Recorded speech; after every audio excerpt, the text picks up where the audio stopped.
You have your Bibles this morning. I'd like to have you turn to Genesis chapter 2. We're back in Genesis, back at the beginning. We've done a few sermons and just a few talks. And last time we talked about the difference between men and women. And we want to take that just a little step further today. And we want to talk about the different roles of men and women, especially the role in marriage. And it reminds me of a story. In heaven, the story is told when everyone gets raptured and it's the last judgment, the story is told that there will be, or there was, this actually happened, didn't actually happen in this story. And there were two lines of men, and all the men were lined up, and one line was the henpecked, and the other line was the head. And of all the men that have ever lived in history, every single one of them was lined up under the sign that said the henpecked, except for one little scrawny guy. And he was lined up under the line that said the head. And there was a reporter there in heaven, and he was curious about this little guy, and so he went over and he said, how is it that all of the men are lined up under the line that says the henpecked, and you're the only guy that's lined up under the sign that says the head? And the guy turned to the reporter and he said, I don't know, my wife just told me to stand over here. So we want to talk about the roles of the men and the women, especially as it pertains to marriage. And the reason we're talking about marriage is because here in the first few chapters of Genesis, God ordains what we might call infrastructure. And we need infrastructure. In the old days, back when in Bible times, cities had walls built around them to protect them. And we don't need walls anymore, but we still have areas of protection. We have a strong military, and all the nations have a military in order to protect the nations. And at your home, you have some protections. You have a deadbolt lock.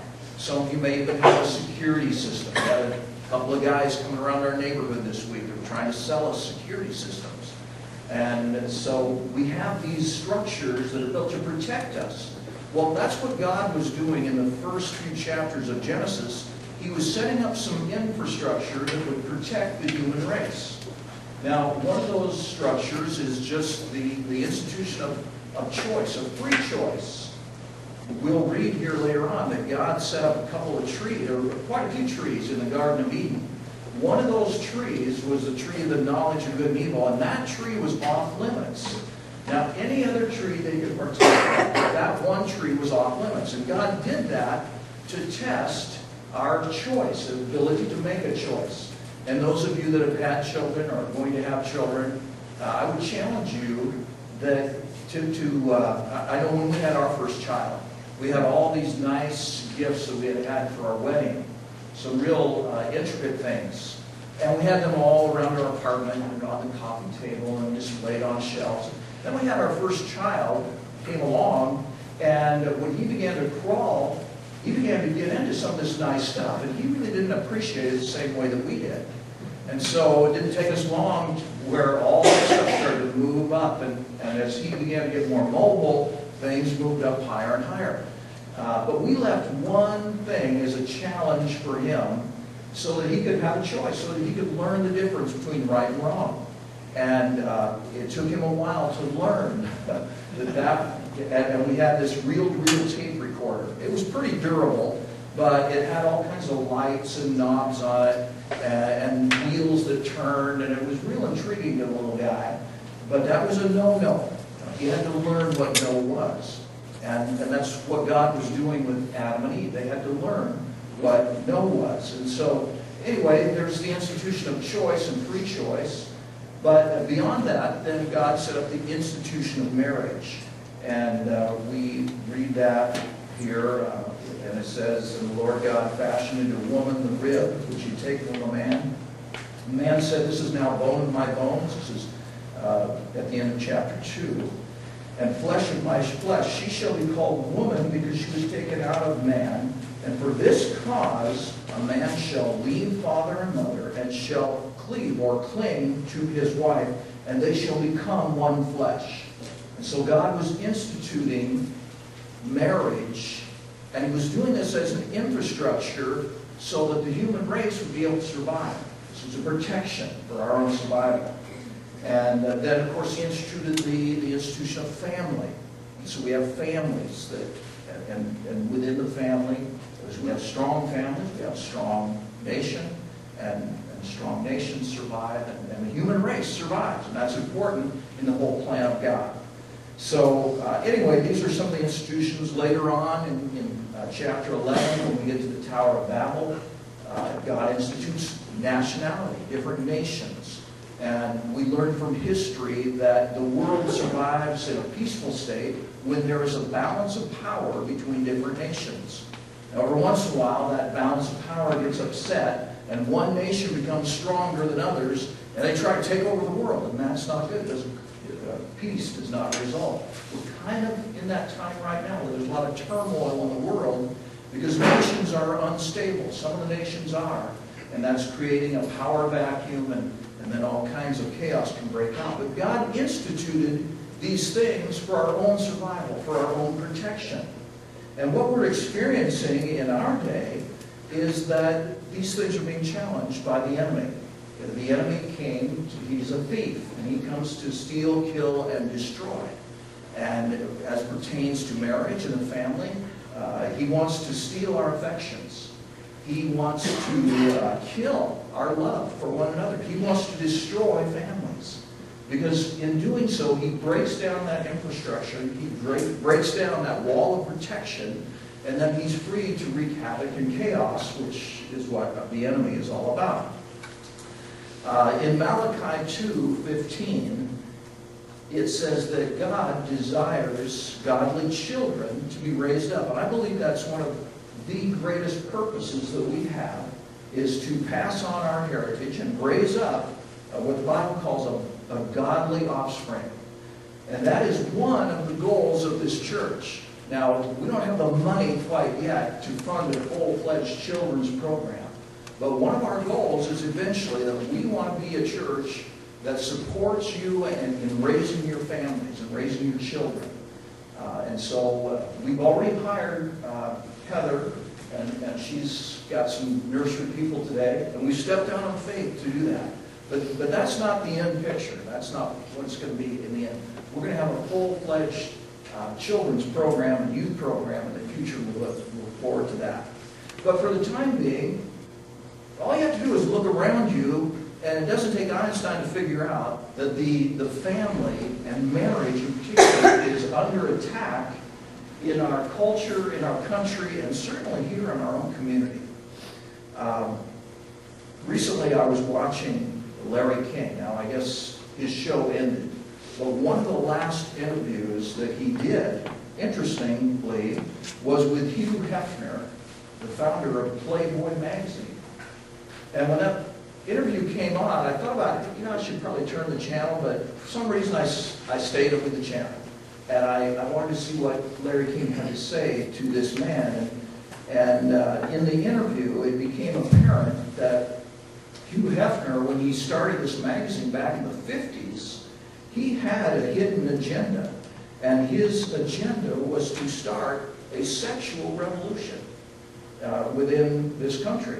And he said that he looked around, he wanted to have a men's magazine, and all there were magazines that were hunting and fishing.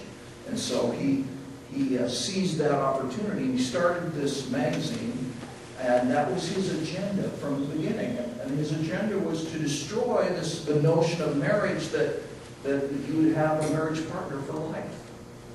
And it makes me angry that he succeeded somewhat to some degree in that. And as a result of that, marriages are under attack today because so many of us have bought into that lie that there can be intimate relations outside of the marriage relationship. It doesn't fly. So anyway, we want to talk today about what makes for strong marriages and what are the roles of a healthy husband and a healthy wife, And I want to start out with the husbands. I want to zero in on them today for a little bit.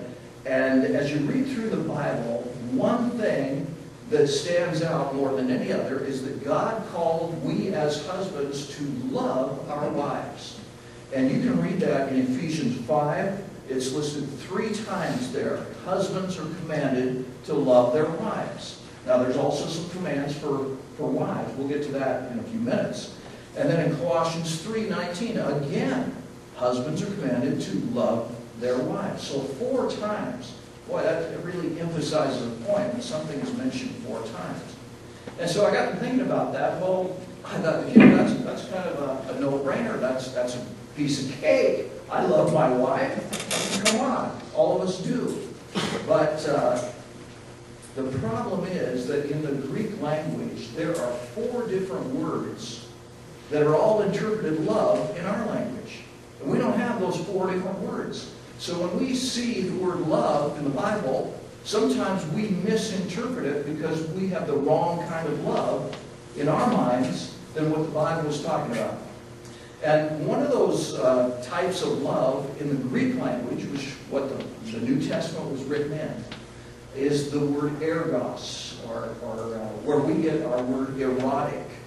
And so it's an erotic kind of love. It's a love that you feel. It's a sensual kind of love. And anybody that has ever fallen in love, you know what that feeling is. It's a good feeling. It's kind of a tingly feeling. Makes you glad that you're alive. And in any relationship, that tingly feeling kind of goes on, and psychologists tell us it can go on as long as about 2 years.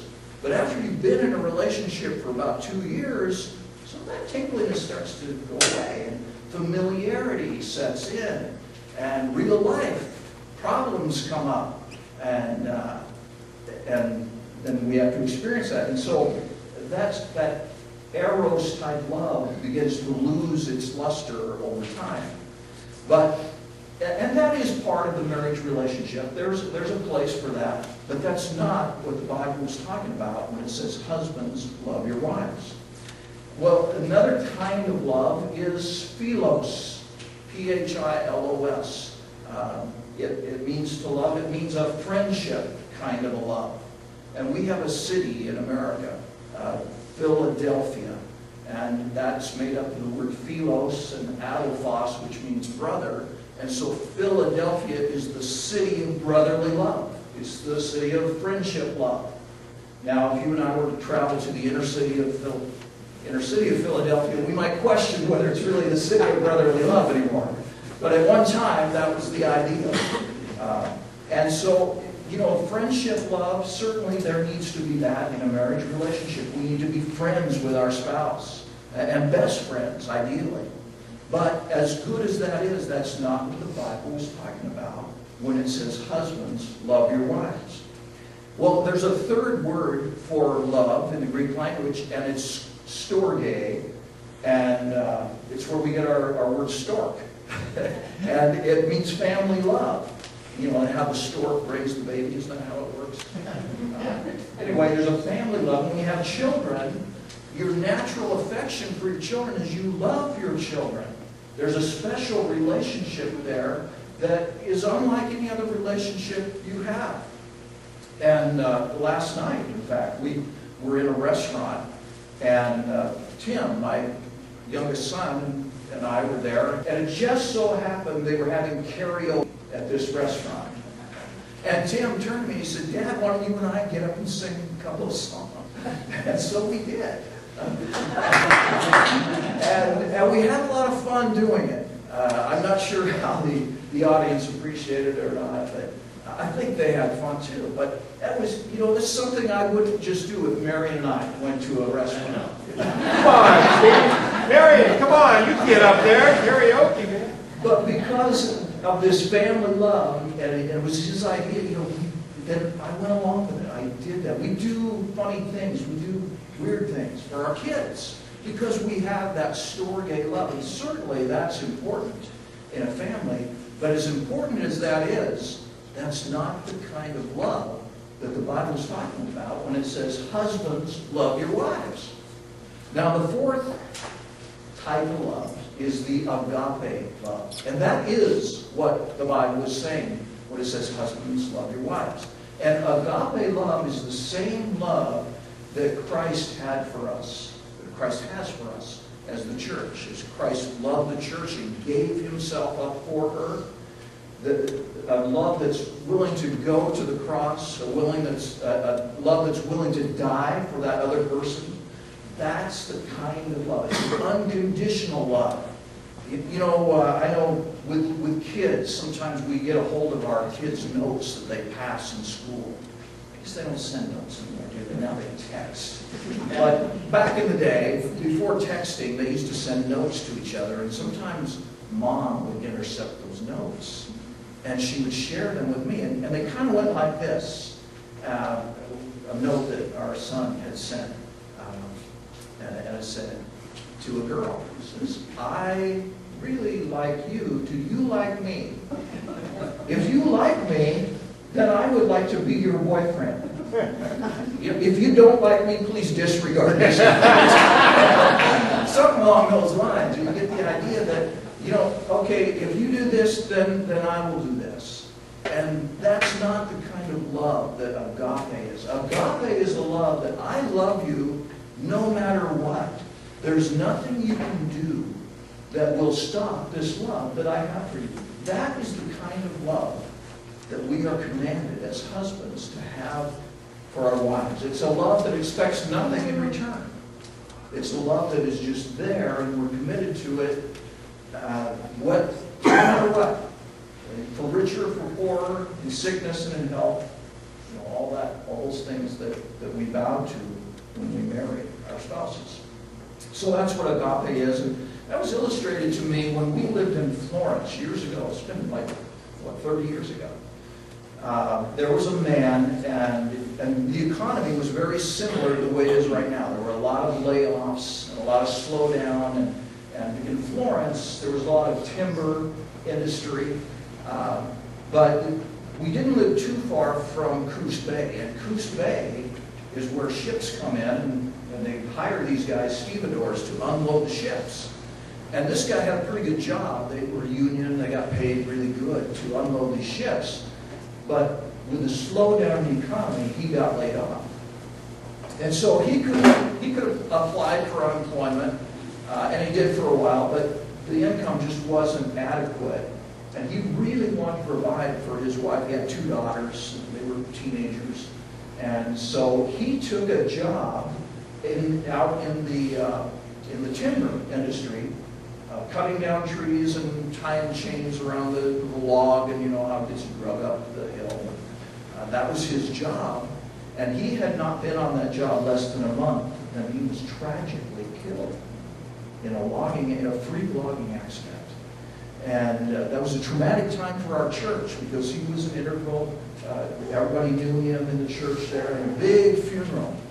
And I had a part in that funeral. I was to get up and share some thoughts. And so I thought, what am I going to say about this guy? And then it dawned on me. And what I said was, Jesus said, greater love has no man than to lay down his life for his friends.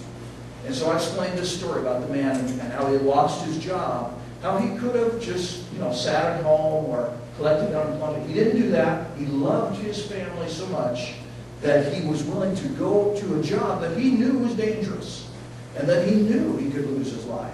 And sure enough, he did, and he laid down his life for his family. And greater love has no man than that.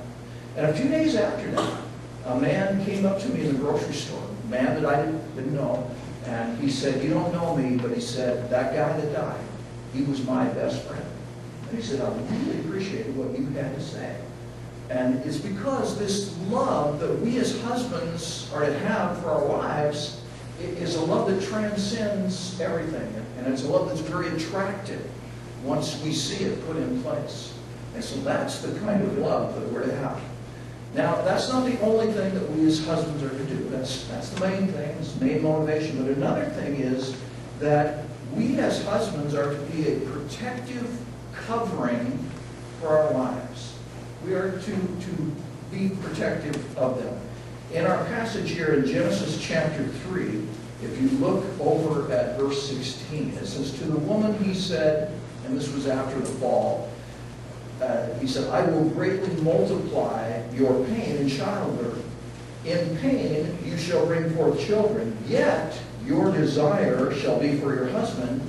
And it says, "And he shall rule over you," or he shall be in authority over you. Now, we don't always like the word authority. I don't always like it. But God has designed authority as a protection, as an infrastructure to keep us out of things we shouldn't be into and keep us kind of on the straight and narrow, keep us accountable. He has designed authority, and he has designed that also in the marriage relationship. In 1 Corinthians 11:3, it says, "The man is the head of the woman." Now it says God is the head of Christ, and Christ is the head of the man, and the man is the head of the woman. So you get a distinct order there in 1 Corinthians chapter 11. And then it even goes on to say in chapter 10 of 1 Corinthians 11 that a woman ought to have a symbol of authority on her head. And it goes on, it talks about a woman wearing a covering over her head. And in the old days, when I was a little kid, I can remember my grandmother wearing a hat to church. She always wore a hat to church.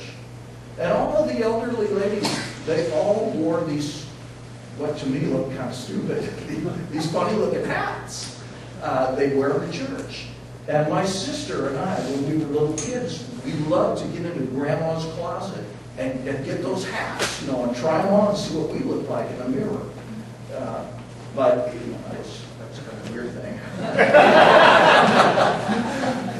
But they wore these hats. And the reason it all comes out of 1 Corinthians 11. We're not going to look at that today, but if you want to look at something about a woman having a covering over her head, it was a symbol, we're told. And even today, every once in a while, I'll see that with some of these ladies that have what kind of looks like a coffee filter pinned to their head. And I guess they're Mennonites. And they wear these things, wherever they go out in public. And it's a symbol of authority. It's a symbol that they are under the authority of their... Steve, you're going to get in trouble. Marion told me not to. Be careful. All right. So anyway, you get the idea that as husbands, we are to be a protective covering or a symbol of authority over our wives. And authority actually is a good thing. We're told that in Romans chapter 13. It says in verse 4, "For it, authority, is a minister of God to you for good. For it does not bear the sword for nothing." And he's talking about the authority of governments and the authority of the police. They don't bear the sword or a gun for nothing. "It is an avenger who brings wrath or brings punishment upon the one who practices evil." So if you're a law-abiding citizen, according to Romans 13, then you don't have any fear of the police. The police are your friend. And if you see something that's out of the ordinary, or you see something that's suspicious, you call the police, and they come along and they take care of it. And the police, they are on the prowl. They patrol the city, and they're always on the lookout for something that isn't quite right or something that doesn't look right. And why? Because they hate us? No, because they're out to protect our city. They're out to protect our families, our marriages. This whole infrastructure thing involves authority. And as long as we're law-abiding citizens, then we're okay with that. We're happy with that. Now, if we're not law-abiding citizens, then we have something to fear. And that's a whole different story. But see, authority is a good thing. And even the motto of the police is to serve and protect. And that ought to be the motto of we as husbands. We are to serve and protect. Now, Marion, we had a wedding ceremony with Dirk and Christina here not too long ago. And it was interesting to me that in the ceremony, Marion had this to say about this, when God created woman, he took the rib of Adam. And in the wedding ceremony, Marion said he didn't take from Adam's head for her to rule over him, and she didn't take from his foot so that she would be trodden upon, but he took a rib from under his arm to be protected and close to his heart to be cherished. And while that's not a biblical phrase, I think it really describes why God took a rib. I think it was significant that he did that. And that I believe all those things are true that we just said there. And especially the part where she's taken from under his arm to be protected by him. Now, a couple of years ago, it was late on a Saturday night, and I was kind of mulling around the house. Ann was already up in bed and in the bedroom, and it was about 1 o'clock in the morning. I was getting ready for some things that had to be done at the church, and I was just finishing those up, and I got up into the bedroom at 1 o'clock in the morning, and all of a sudden the doorbell rings. And I look at my wife like, are you going to go answer that? And she looked at me like, no, that's your job.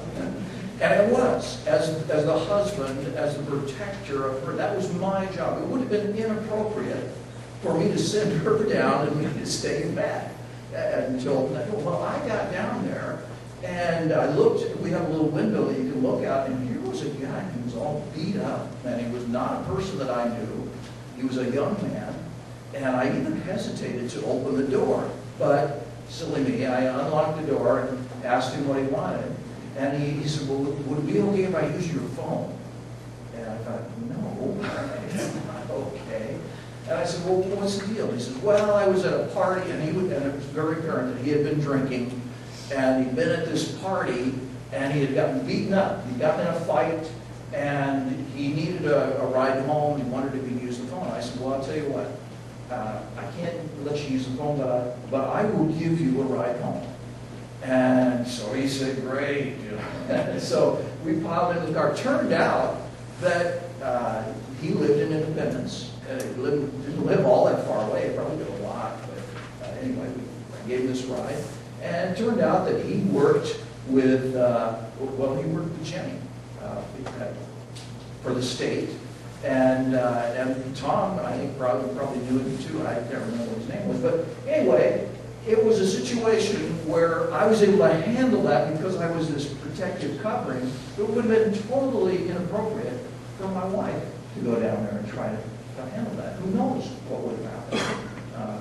So we as husbands, we are to be a protective covering. Now I want to talk just a little bit about wives before we wind this up. We're almost out of time here. But along with this, it says, wives, your job then is to be under this protective covering. And Tom was modeling the coffee filter hat. Ladies, we have hats here later if you'd like to cover. So, appreciate that, Tom. Always willing to help. But wives, your job then is to just get under this protective authority, this protective covering. And the word that is used is a word that I don't think really fits well, but the word that is used over and over in the New Testament is that wives are to submit to their husbands or to be submissive. But really that word there is, in the Greek, the word is hupotasso. Hupotasso. It's a military term, and it just means to line up under someone. In other words, to line up under this protective authority. That's really all it means. There's nothing that says anything beyond that. And so there is a protection when you are under the protective covering of your husband. Now, I would go a little bit further to say this. Some of you can remember a few years ago there was a movie called Troy. It starred Brad Pitt, and it was setting back in biblical times. And it was interesting to me because the warfare that they used is described in the Bible. And at one point in the movie, Brad Pitt and his army, I think they were Spartans or Athenians or something, Anyway, they were attacking the other city, and as they began to attack this walled-up city, inside there were men with bows and arrows. I'm left-handed, so a bow and arrow, you know, right, Corbin? And these guys were archers, and rather than pointing the bow and arrow right at that person, they shot the arrows high up into the sky, and the idea was the trajectory, like a missile, it would go up and then it would come straight down, and it would get these guys on the head as they were trying to attack. And so here came, and there were just a few of these guys, there were hundreds of these archers, and they would shoot these arrows, and then as you were attacking, you would see this shower of arrows coming down aimed right at your head. And then what these, in the movie, this is really described because these guys then take their shields and they all huddle together and they put their shields up so it forms like a little hut and a protective covering, and the arrows hit the shields and bounce off. And then they go on to their attack. But if they don't get under the shield, they get whacked with an arrow on the head. So, not a good thing. You want to be under that protective shield. And that's a picture of the husband and wife relationship. Husbands, we are a shield. You know, the Old Testament, David talks about the Lord being our shield. And in the marriage relationship, it's the husband that is the shield, you know, that takes the arrow. And there's protection under that as long as we line up in that way. All right, one last thought I'm going to leave with you, and that is in our passage in Genesis chapter 2 and verse 18. It says, wives are to be a helper.